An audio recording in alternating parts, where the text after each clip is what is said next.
Good evening, everyone. I'm Danita Knox, the board chair and president of the U.S. Women's Rugby Foundation. On behalf of over 20,000 girls and women playing rugby and our board, happy 50th anniversary. Because of you, we're throwing a year-long party across the country celebrating 50 years of women's rugby in the United States. You also happen to share that distinction with Title IX, who's celebrating their anniversary in June.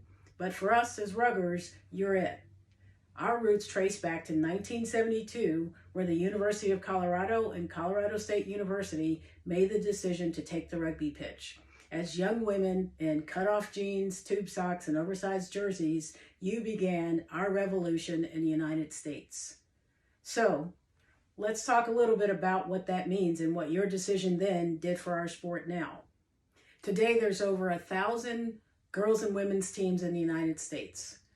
There are girls as young as 6 years old playing flag or touch rugby, over 200 high school girls club programs where those same girls can now earn a college scholarship, a rugby scholarship, to attend college throughout the country. Many of our varsity programs are on an emerging sports list to become an official NCAA sport. Others are playing rugby sevens in the Olympics for the U.S.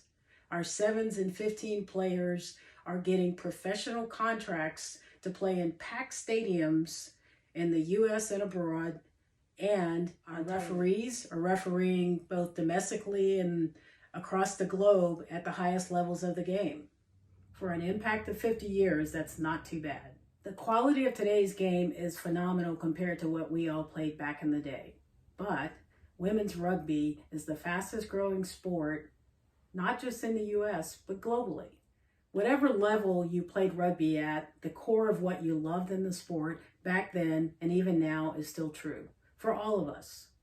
The friendship, the sorority, the family that pretty much lasts forever is still very much a part of the game, even though we have all these advances. The entire women's rugby community sends our heartfelt gratitude and thanks to the 1972 University of Colorado and Colorado State University women. Our board would like to extend that thanks a little further. Starting at our January 2023 conference, we'll begin giving an annual award in the honor of the 1972 teams. We'll recognize someone in the rugby community that's taking bold, innovative steps like you did 50 years ago.